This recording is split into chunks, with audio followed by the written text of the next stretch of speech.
For those who have 20 minutes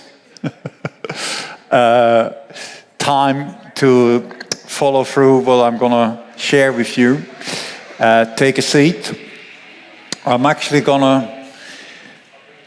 to talk to you about sustainable economy, and it might be a bit of a provocative statement for some of you that a sustainable economy has to be a circular economy and also a not-for-profit purpose. If those elements are not part of it, you actually can't really talk about a sustainable economy. And I will take you through this theory with some examples. And there are two cases I want to elaborate on first. One is Bauer Reuse and Repair Center, which I've been managing for 8 years till a couple of months ago. And then Wastewood, an organization that I work for now. And both apply the sustainable economy in the sense as I want to elaborate on today. So, next slide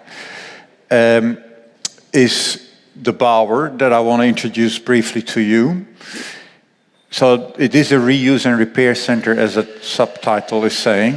They collect goods from residents in the Sydney metropolitan area, and they sell them in the two stores they have in Marrickville is one, in the Edison Road Community Center, for some might be familiar with it, and another one in Parramatta. But they also recently, and that's demonstration of the success of this program and the organization, have a new place being given by the council, which will be 5 times as big as they are now in Summerhill.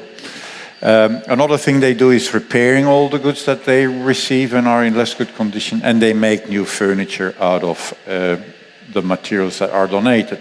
But they also have some community programs, and that's important here. They train people in the basic skills of repair and reusing items for adults, for children. There's a women's shed, there's a men's shed. There's a tool library where you can borrow tools if you need one rather than having to buy one.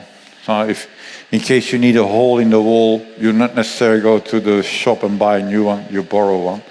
And then the picture at the bottom right side is about a house-to-home program, which is about helping people like victims of domestic violence or refugees who move from temporary homes to new houses, and they can get free furniture from this organization. So that's one example of a sustainable economy. They offer a service, and they support the communities. They have specific programs why they do that, to help in the community people and to divert waste from landfill. But they also have, of course, an income stream. So there is a profit element in what they do to keep going, but it's about the balance between the two, profit and purpose. Another element that the Bauer does, and which is for this occasion, for this event, interesting, the Bauer, like Deb was already saying, introduced the building of tiny houses in Australia. In 2013, we started building the first tiny house, the one on the right side on the picture, with reclaimed building material that the organization is collecting. And little by little, we noticed an increased interest in it. And we developed a course, and have ever since been running 2 courses per year where people can register, 15 participants. You learn all the trades, all the skills to do it yourself, but also how you do it with reclaimed material. And then we sell those tiny houses, auction them off, and the surplus is then an income for the organization. But like I said, I left the Bauer some months ago and work now with Wastewood, which is another sustainable economy business model, but this one is actually a private organization. The Bauer is a charity, environmental charity with not-for-profit status, etc. But Wastewood is a private business, but also based on the not-for-profit principles, and it is like they used to call it now, social enterprise. And what they do is collecting wood that would normally be wasted from buildings that are broken down, from individual people that don't need certain items, furniture, etc. And it is reused by this organization. You see the stack of timber that they have. They also actually just recently, we finished it last week, moved to a new location of 1,400 square meter in Leichhardt, and we'll open in a month the new location. But again, this is to demonstrate the success that there is, the opportunities that there are for those kind of initiatives. There is no shortage of wasted wood. That is actually the good thing. And there's also no shortage of people that want to use it. So it's just a matter of bringing the two together. And you see here an example of wasted wood that has been turned into a top bench, a bench for a kitchen bench. So it is doable. That's what this organization is focusing on one specific product, and doing it in a quite organized, professional manner, with attention to details. And one of the specifics that they focus on is informing and helping people to learn how to do it themselves. So you can book your spot, you can book your time, learn how the timber has been, where it comes from in the first place, and how you can then clean it, prepare it. And the denailing, as you can see in the middle picture, is a very important process, and it's one of those things that people dislike, usually. It's different than if you go to Bunnings and buy all pre-cut timber ready to assemble, rather than here where you collect it from demolitions or deconstructions or old furniture, whatever it is. It has some work, there's some work to be done to get it ready for reuse. And that's actually where this organization is specialized in helping and doing it with you, for you.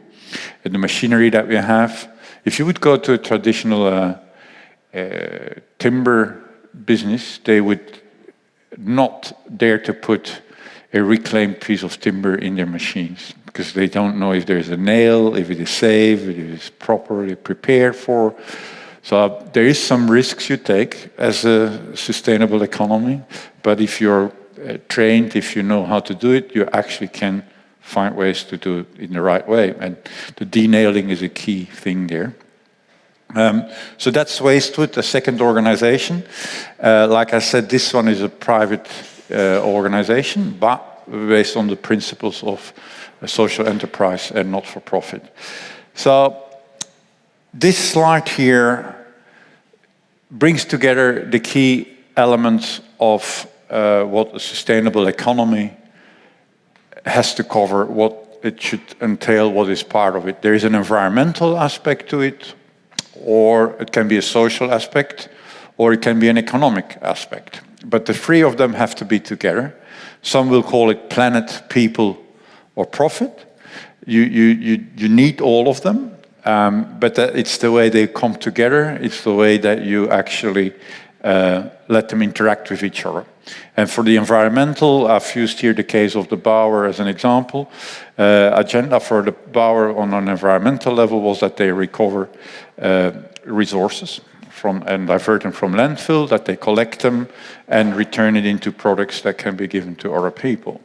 On the social aspect, they look after their staff, and that's a very important aspect, actually a key element that I will elaborate on later in a social or in a sustainable economy. And the social aspect is very critical there. They have shareholders or key stakeholders is a better word here, like local partners. They have communities they work with. They, of course, have their customers and members of the organization. And then there's the economy. And there's no denial, it is important. If you don't make your income, you can't do anything, so you need to look after that as well. So in the case of the Bauer, they have shop fronts, they have partnerships with councils who pay for the collection, they have stores, online stores, they have donations they receive, and grant programs.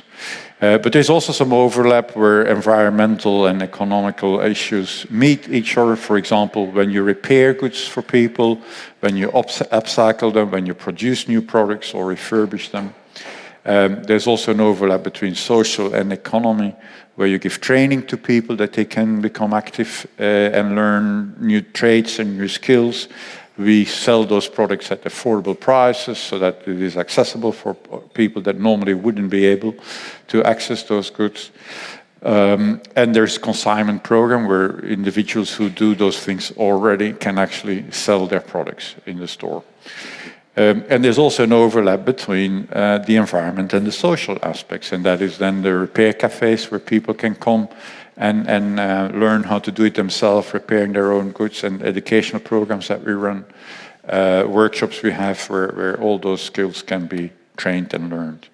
So those are the ingredients, and it's quite a lot. The mixture of all of this is important, but it is essential for a sustainable economy that those are all part of it, and it's how you manage them, and I will elaborate on that a bit later.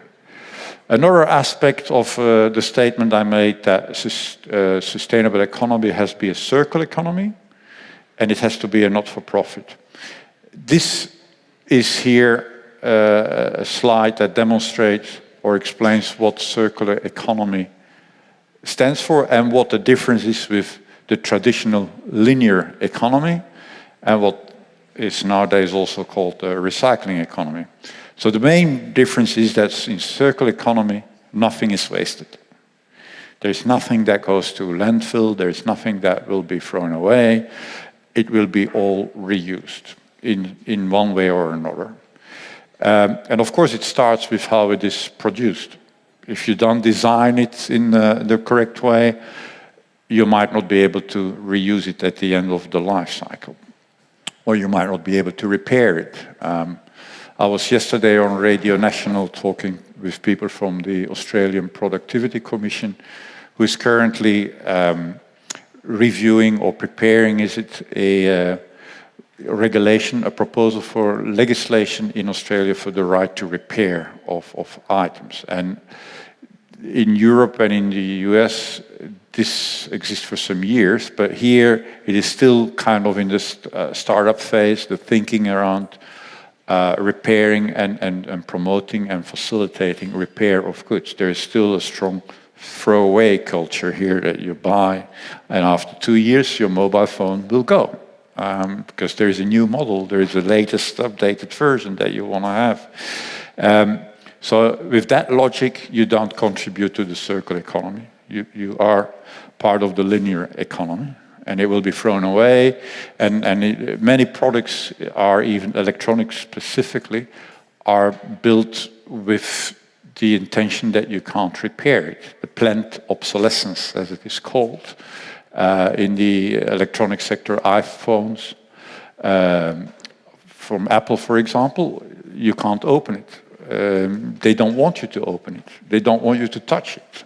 Because if you do, they can even remotely block your phone, that you can't use it anymore. In many more and more cars is software introduced. Even electronic appliances nowadays have software which is, again, controlled and owned by the manufacturer of this software. And if you have no access to the data, you can't repair it. You are not allowed to touch it, and more small repair services lose out and lose income because they simply can't do those repairs anymore. And it's because the industry doesn't actually want you to repair, they want you to buy a new one.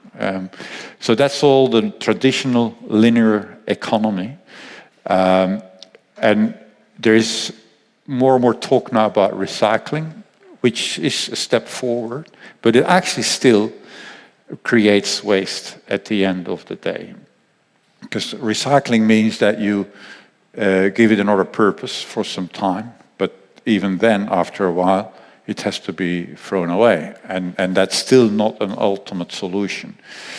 It's the linear economy where you actually don't design products that will be made redundant or have to be made redundant. It's about how you design it with components that can be replaced, can be repaired, rather than having to be thrown away. And also, in IKEA, for example, in my view, does not demonstrate what they preach, sustainable economy, because many of those pieces of furniture are made with chipboard and MDF, which is actually manufactured wood. It's not solid wood. It's not real wood. It's made with dust. It's made with particles of timber, and they glue it together, which makes it even a toxic product. And you can then not repair it. If something is damaged with a chipboard or MDF product, you actually have to throw it away, because there is nothing you can do with it. And that's what I mean with the recycling. They recycle, okay, some of the cut-offs of the timber, glue it together, and turn it into a cheap piece of furniture. But once you have built it and mounted it, assembled it, if you want to move it, disassemble it, forget it, it falls apart and you can't reuse it, you have to throw it away. So that's the recycling economy, which is still not ideal. It comes a bit closer, but it's still not the ideal solution. And the circular economy is all based on that you can repair the items, that you have the tools, the skills, because that's another thing. They sometimes design products with special screws and heads that actually don't fit your normal screwdriver. So you can't even do it. You need special tools. But if the design is made the right way, if the components are designed in a way that you can dismantle it and replace them or repair them, then you talk real circular economy, which is another essential component to have a real sustainable economy. And then you have the key question and key issue that everybody has to ask him or herself. Not for profit or for profit. What it is based on. Purpose before profit or profit before purpose. That's the question. And every business, whether you're a private, a social enterprise, whether you're a charity, that's the key question you have to ask yourself. What comes first? And in the not-for-profit, you have two types of organizations. You have the charities, who depend for 90% on gifts, on subsidies, on governmental support, on donations, basically don't generate an income of their own. But then you have social enterprise, and under the social enterprises you could put both the Bowman and Wastewood, because they have products that they have for sale and that generates an income. The Bowman is still having 50% of income from donations and grants, but the Wastewood organization that I talked about is 100% depending on the income they generate from the services they provide. But it's still based on the principle of not-for-profit, meaning the income that they generate goes back into the organization. It's used to improve the capacity of the organization. It's used to pay the people that work for the organization, to increase the infrastructure like Wastewood is doing now, moving to a much bigger location. So that's not-for-profit, where purpose before profit comes, and I will talk about that a bit more later. In the for-profit companies or economy, is profit clearly the main driver, and that comes before the purpose. They will not deny that they have a purpose, because if they build those clickers, that has a purpose, that has a meaning, but they don't do it because they think that's the key thing that needs to be on the planet. They see a financial opportunity in that, or in selling computers or phones.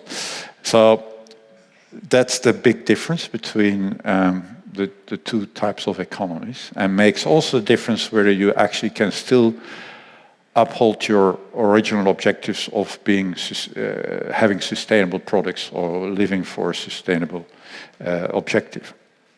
So it's this balance between profit and purpose that has to be right, and that people and leaders of economies need to think about time and time again. And the key question you have to ask yourself is not what you will do, but why. Why do you do something? Like I said, you can make computers. Okay, That's what you do. But why do you make computers? Why do you think that needs to be made?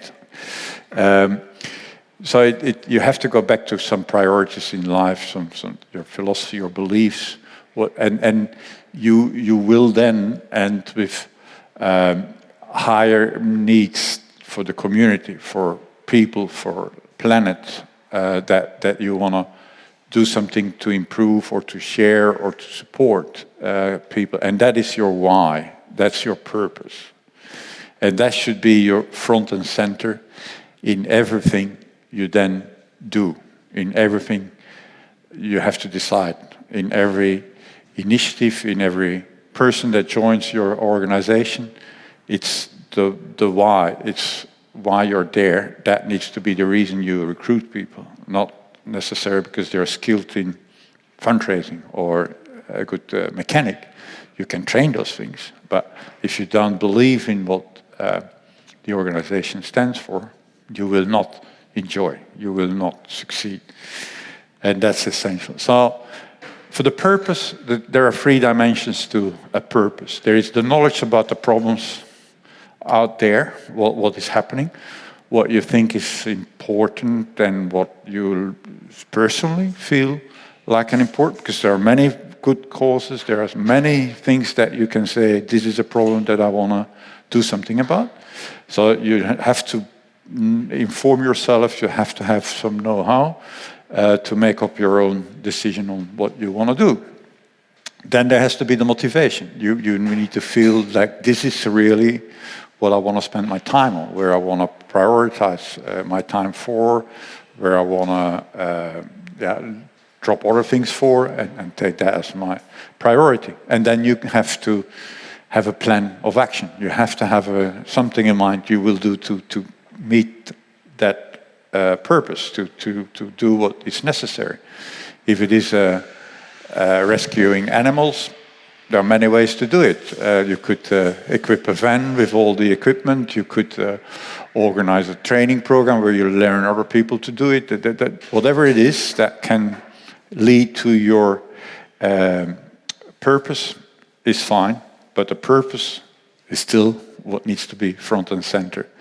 And this is kind of a model that I want to elaborate on that explains how it actually works. So the purpose is central and is shared with all the people that work in your organization and with you, and should be the main reason that people join your organization. Should be the reason that you select people on and interview and ask what they know, what they like, what they believe about all of that. So the knowledge of the purpose is important, being able to identify it clearly, have a clear vision around it, and how you will contribute to that purpose. That's the essence of everything. And once you have that, outcomes will follow, both on the individual level and on the collective level. On the individual level, there will be the commitment from those people that then have decided to join your organization, to work with your organization, that believe in it. They will be proactive in the sense that they will themselves try to find ways to meet your objective, to the purpose, to come closer to it, come up with ideas on how they can contribute based on their own expertise. There will be more fun on the work floor, etc. And then extra role behavior, so people will feel more part of the community, of the business model, and enjoying it. Collectively, you will be a more united organization. The people will be more team-minded and working together, and profit will follow.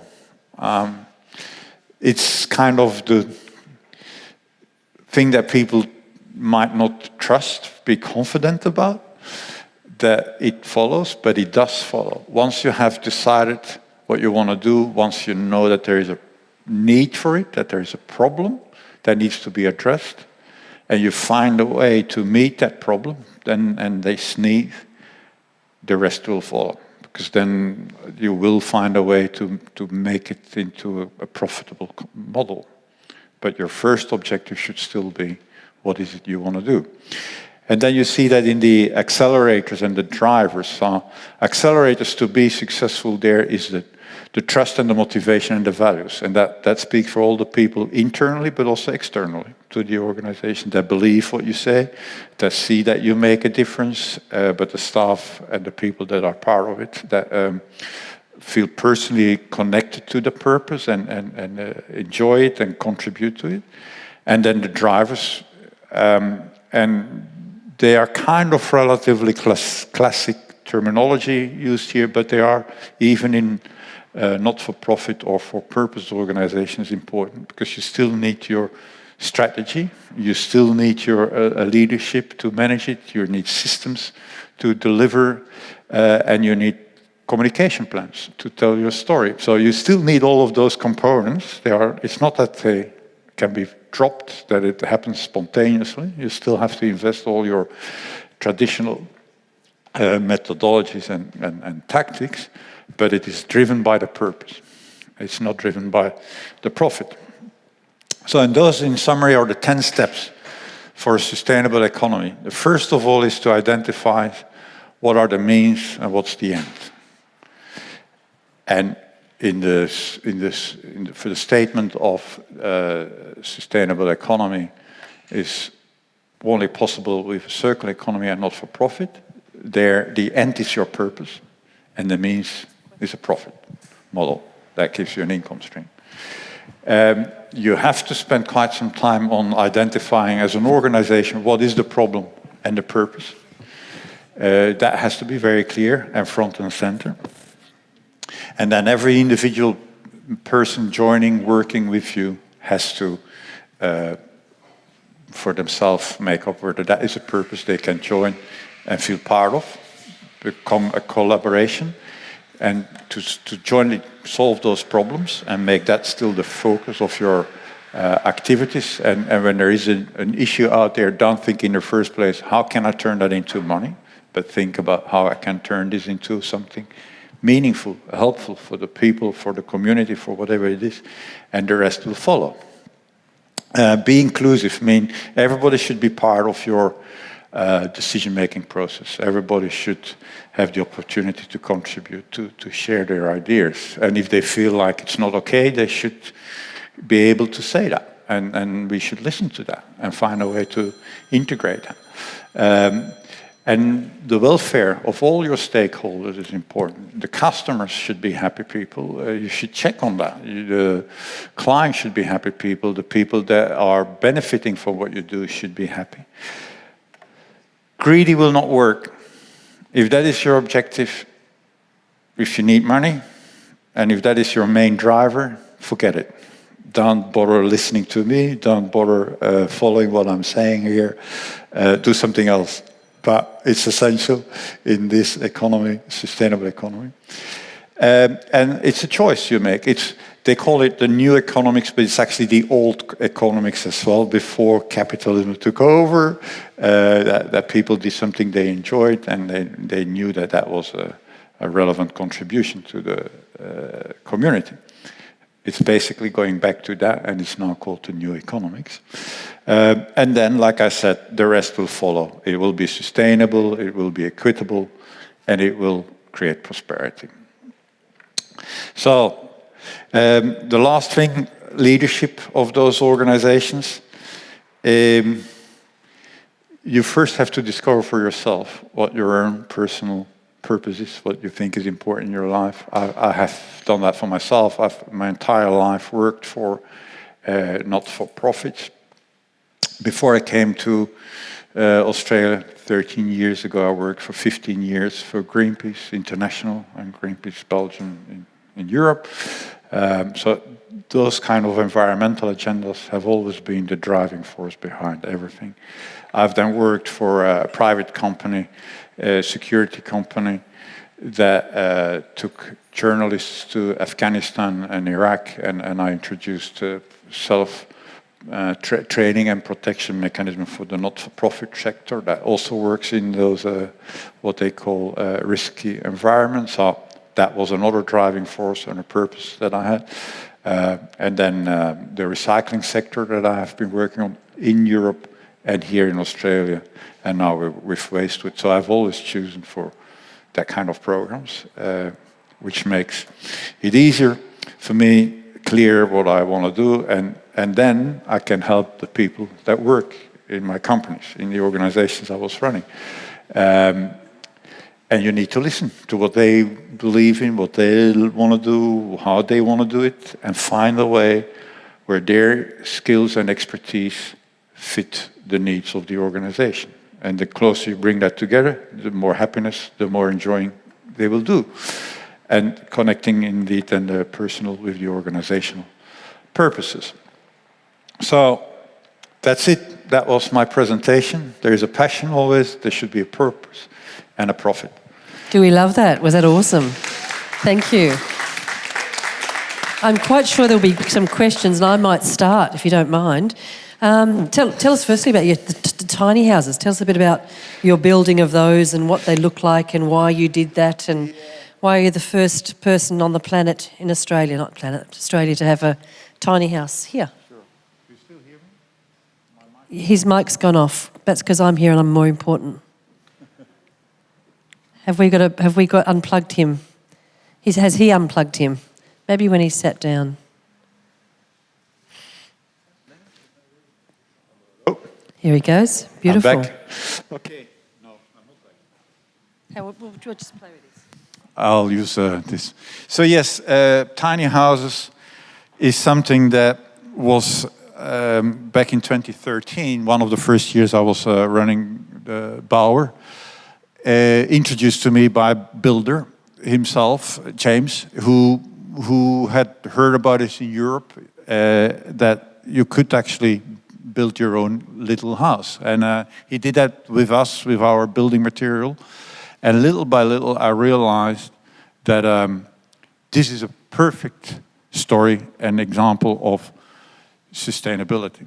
Sustainable in terms of the materials that are used. It's reclaimed building material, it's cleaned material, it's repurposed, and it's also a sustainable lifestyle that you promote. A tiny house is going back to the basics in terms of lifestyle, in terms of space that you need, in terms of energy, in terms of water collection. You basically use solar power with on the roof, your panels, and the water collection, the rain. All of that needs to be designed from a sustainable perspective. And also then what you do, where you will base yourself, what you need as materials. You don't have a lot of space, so you need to think through how you're going to live, how you're going to manage all of that. So I saw this as a perfect story to talk about sustainability. And we then built the first, and there was a growing interest, and little by little the Bauer became the expert in building sustainable tiny houses. And we built them now to what we call the lock-up stage. So the inside is not finished. You just have an external house that is isolated for the elements. It's protected from all the elements. And the interior can be designed by the buyer, by the person who buys it. They can use it for whatever purpose they have in mind. So that's an ongoing program now, quite successful. They actually sold the last tiny house a week ago for $38,000, and that was just what they call a shell, where somebody then will use it for a specific purpose. Wonderful. Any questions? Please. So the first one is Wastewood ready to be implemented at large scale? So commercial buildings we're taking more than 100,000 square meters. Is that kind of there yet or no? It is the intention to get there, but that's kind of the next step. But yes, and it's a very good point. The building sector, there's a huge amount of timber that can be reused, but it's also the builders or the demolition companies more specifically. Well, it's actually both sides of the story. They first have to build it in a way that it can easily be demolished and reclaim the material. But nowadays, demolition companies don't really enjoy separating the materials because the way it is built is not making life easy for them to separated, and it's easy to dump it all in one lot, take it to the waste places. So there is a lot of education, and architects are actually key people in that environment to help designing buildings in a way that it's easier to reuse and reclaim all the materials that have been used in the first place. But even here in Sydney, one of the people working with Wastewood now comes from a company that is specialized in office fit out for those high sky buildings. And the drill there is use the most basic material, chipboard MDF, goes fast, it's quick, and it doesn't have to look nice because after a couple of years those companies move on anyhow, and it's easy to throw it away afterwards. So that's still the drill today in all of those businesses. Nothing about sustainable economy comes to mind for those people. And as long as that is the standard, it was going to be very difficult. Even if they would say we give 1% of our income to social welfare programs, that's not really a sustainable solution that they preach. So, but yes, there is a huge opportunity there, and we are talking to some of those companies. And those that are in the know start realizing that it is actually better even to give to us some money to collect it than to have to pay a tip because that costs them more. And we can then, with that little money that they give us, denail it and clean it and get it ready for reuse, the timber. And that's why we moved to a bigger place, 1,400 square meter, that we can welcome those big volumes of timber. That was one question. You got two? Did you ask the two? The other one was, so, because what we found in buildings is that we tend to not reuse things because there's a lot of like work involved. And now we are seeing a big trend for cross-laminated timber, so CLT for structural components. So do you do that, something like that, or just for finishes like? Yeah, no, this is the kind of materials that is very hard to reuse. So no, we don't accept that material. It has to be solid timber. Even treated pine is not really reusable. It's poison, basically. So if you cut that, you should use masks. Same with MDF. If you want to cut a piece of MDF, you should actually put a mask on because the dust is poison. There's no reuse for those products. We are sorry to say that to many people that actually don't know it. They come to us with laminated timber, but there's nothing we can do with that. We should train those who design it that they should design it in a different way, that it becomes reusable, but not in the kind of conditions it is currently.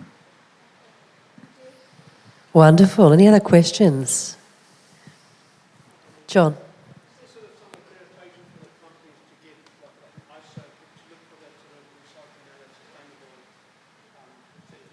Would that be global green tag?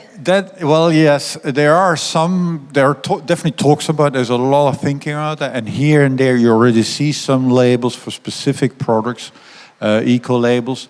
But it is even yesterday when I was talking to the Productivity Commission about the repairability and who is trained or capable of repairing items. There is not really a certification program in place yet.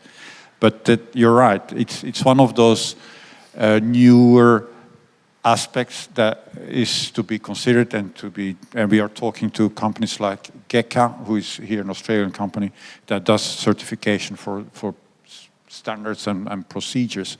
And they are looking into setting something similar up, but it doesn't exist yet. And have some incentive for the companies to get that. Exactly, yeah. And it would be good from both ends. It's good for the company to demonstrate good practice and for the consumer that is worthwhile, trustworthy to go with that product then. Like in Europe for repair, for example, is introduced, France actually introduced that very recently, that on every product has to be explained if it is repairable. And it's like the repairability index indeed, yeah. So that's something that we have recommended here to the Productivity Commission as well, that should be part of what they will recommend the government to implement. But it's not yet in place. Wandor, yes, sir. Do you have all your information on a website? Well, there is the Bowers website where you can go for their information. I can put this PowerPoint presentation on my own.